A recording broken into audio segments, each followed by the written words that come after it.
Hello guys, and welcome to my 8.1.5 Crucible of the Storms Shadow Priest guide. My name is Squiggle, and today I'm going to be bringing you guys through why Shadow Priest is pretty much the best DPS at the moment in the current rating tier.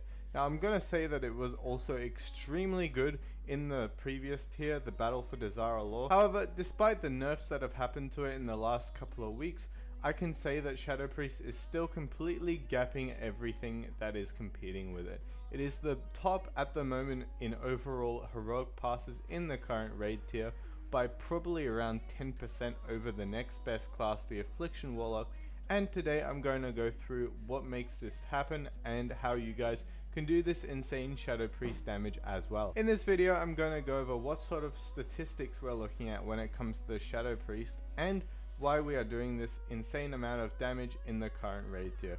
We are also going to look at what sort of build you want to run on the Shadow Priest to do this sort of huge damage in raiding.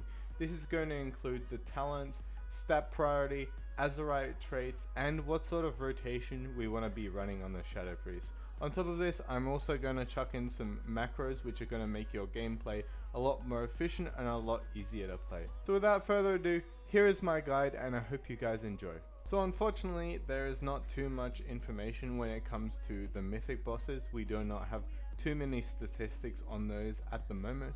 However, right here we can see what the Shadow Priest is doing in the heroic. Now, the damage for heroic and mythic I assume are pretty similar based on what I have seen from logs. And as you guys can see, the Shadow Priest is just completely gapping everything. Like, there is a considerable margin between it and the Affliction Warlock. Now, of course, Affliction Warlock you are going to bring for certain reasons. You are still going to be stacking your Affliction Warlocks as they have a very handy dispel for the first boss. And for the second boss, their Demonic Circle works extremely well at getting around the room, and their self-healing is absolutely broken. Now, this doesn't take anything away from the Shadow Priest, as the Shadow Priest gives an insane amount of personal and AoE healing for your group, especially for a DPS. So for this reason, if you are looking to raid in the current tier, you guys can look no further than the Shadow Priest and the Affliction Warlock. These guys are just completely dumpstering everything, and if you want to have a good amount of fun over the next, say, 2 months in this raid, then I recommend you guys run this. If the Shadow Priest doesn't get nerfed as well, I assume that it is going to be the best in slot range for the next tier as well. Now, if we look quickly at the world first kill for the Restless Cabal, we can see that the Shadow Priest is just by far the best DPS class. Now, it is also worth mentioning that the Discipline Priest is extremely good in the current raid, and I reckon that a very good Disc Priest can pretty much carry a lot of fights due to the extra damage that it gives on top of its amazing healing throughput. So this shows that the Shadow Priest is extremely good for the first boss. However, people are probably going to be running more Affliction Warlocks for the second boss. In my last video I said that Method are currently running 9 Affliction Warlocks and their best pull is 2%, and I would love to see what happens when they finally kill the boss. So now I'm going to give a little bit of credit where it is due. One of my good friends, Ramsay, an extremely good ranged DPS player, has allowed me to look through his logs and has helped me break down a few things about the Shadow Priest, which has given him some great success in the past. So to start off with, we are going to have a quick look at what sort of Azerite traits you want to be running on the Shadow Priest in 8.1.5. Now, to start off with, our Chorus of Insanity is going to be our best in slot trait. This is something where you want to get 3 of these, 2 minimum if you can possibly get them. And on top of this, you want to run at least 1 Whispers of the Damned. Now, Whispers of the Damned is something that is a one-off, as it does not stack very well past the first trait. And after this, we want to be looking at the Spiteful Apparitions trait. Now, the main reason the Spiteful Apparitions trait is extremely strong is because it increases our multi-dot damage on the Shadow Priest. Now, I don't know if you guys have played the current raid tier or the last raid tier, but there is an insane amount of multi-dot on these fights. So if you are getting all of your dots out on multiple targets, this Spiteful Apparitions is going to be absolutely popping off.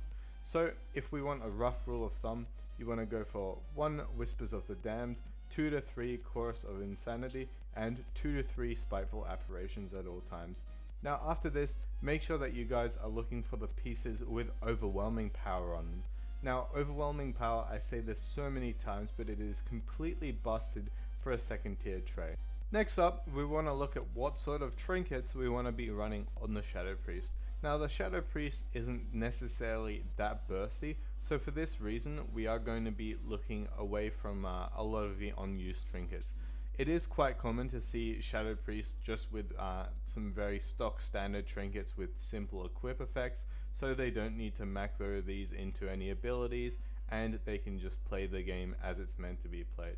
So to start off with, the Incandescent Sliver. Now of course I talk about this trinket every time that I bring up a range guide. This is extremely good as long as you're getting the extra mastery from it. If you have a fight where you can spread out, for example, the current raid tier allows you to spread out in a lot of fights. However, Battle for dazar'alor has a lot of fights where you want to be stacking. So make sure that if you are standing near people, they have the same trinket as you, and if you do this, then you're going to get an insane amount of damage from it.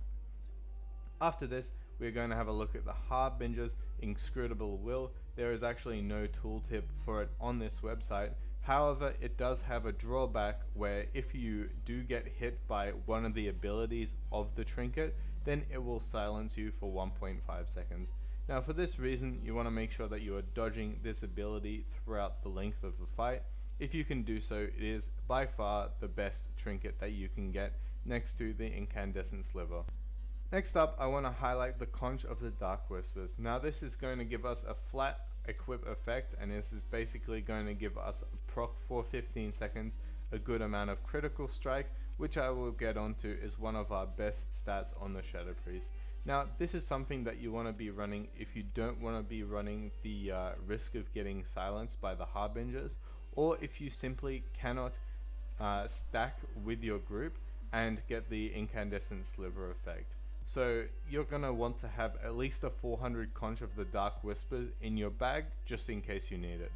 Now we are going to get on to talents. So when it came to the Rogue, I was actually coming up with a lot of different talent builds for every single spec and different ways on how you could play the spec for different situations. Now when it comes to the Shadow Priest, it is actually quite the opposite. No matter the raid encounter, you want to be running exactly the same DPS talents. So to start off with, we want to go for our Shadow Word Void. Now Shadow Word Void is just going to give us an insane amount of damage, and it is something that we can precast on the pull. After this, Body and Soul is something that you can go for a lot. It simply means that during your downtime, your Power Word Shields are going to give your target move speed, which is quite good in high mobility fights. After this, we are going to be going for Twist of Fate. This is going to be giving us a good amount of execute, and it pretty much allows us to snipe low HP targets in order to increase our boss damage. So if you see something getting a little bit low, make sure it is dotted up so that you can get this extra 10% damage buff. After this is pretty much just a utility tree, just go whatever you find is necessary. Next up for our next damaging talent, this is going to be Auspicious Spirits. Now this is really good single target, and it is just even better when it comes to multi-target situations. This works very well with our Azerite trait as well, and we can find ourselves just doing insane amounts of shadowy apparition damage over the course of a fight. Next up, Lingering Insanity. So if you have more targets, you are actually going to get more stacks of your Lingering Insanity over the course of a fight. Now the reason for this is if you have extra Shadow Word Pains out on your targets, then you are actually going to be in your Void form for an extra duration. So the haste that you have accrued over the time of your Void form is going to last longer, as it will tick down slower because you have increased those stacks that you are getting over time. Last but not least, we are going to be going for our Legacy of the Void. Now not only does this decrease the cast time of your Void Eruption, but it is also going to make it so that you can cast it at 60 or above. So this means that every time you are above 60 Insanity, and it makes it insanely easy to use on the pull. It allows you to have a lower ramp up time on the pull, and it just means that you can be getting into your damage just that little bit quicker. So next up, we're going to have a quick look at what sort of stats we want to be running for the Shadow Priest. Now our haste and our crit is pretty much going to be even. You don't want to have too much haste, as this is going to have DRs, especially during high haste points in the fight when you have a lot of dots out. Keeping an even amount of haste and crit is going to be very valuable for the Shadow Priest. Now after this, Mastery is going to be our third best stat, followed closely by Versatility. Now Versatility, you pretty much want to ignore it at all costs, and you just want to go the pieces which have the highest amount of critical strike or haste on them. So now we are very briefly going to go over what sort of race that we want to be running on the Shadow Priest. Now to start off with, Human, Night Elf and Gnome are all going to be extremely good for Alliance side, and the Goblin, Zandalari Troll and the Blood Elf are going to be extremely good for Horde side. Now I say this a lot, but it is very close. All of these classes are extremely close except maybe Dark Iron Dwarf. However, you can make a case that says that if you get the extra effects that a Dark Iron Dwarf can dispel, then this is probably going to be a lot better at simming. So next up, we're going to talk about our opener and rotation for the Shadow Priest. So we're going to start off with a Void Eruption into a Shadow Word Void. After this, we're going to make sure that we are double dotting all of the targets that we have in front of us. As you guys can see here in Restless Cabal, we are going to be using our double dots on both targets. At this point, you pretty much want to be spamming your Void Bolt whenever you can, making sure that you aren't overcapping your Shadow Word Void, and then just using your Mind Flay as the filler. Now at this point, you pretty much want to make sure that as soon as you get to your 60 Insanity, you're going to be using your Void Eruptions, and you are just going to make sure that you are keeping your dots up on as many targets at all times. Now it is worth mentioning that your Vampiric Touch is actually not going to increase your single target damage past one target. So if you want to be bursting down one target and you only want to get Insanity off other targets, make sure you are only painting the other targets. Now in this boss, you want to make sure that both of the bosses are going down quite evenly. It isn't pad to hit the second boss, and for this reason it is very efficient to make sure you're getting the double damage off. Now as you guys can see here, the damage isn't too high off the bat. He is losing to the Warlocks.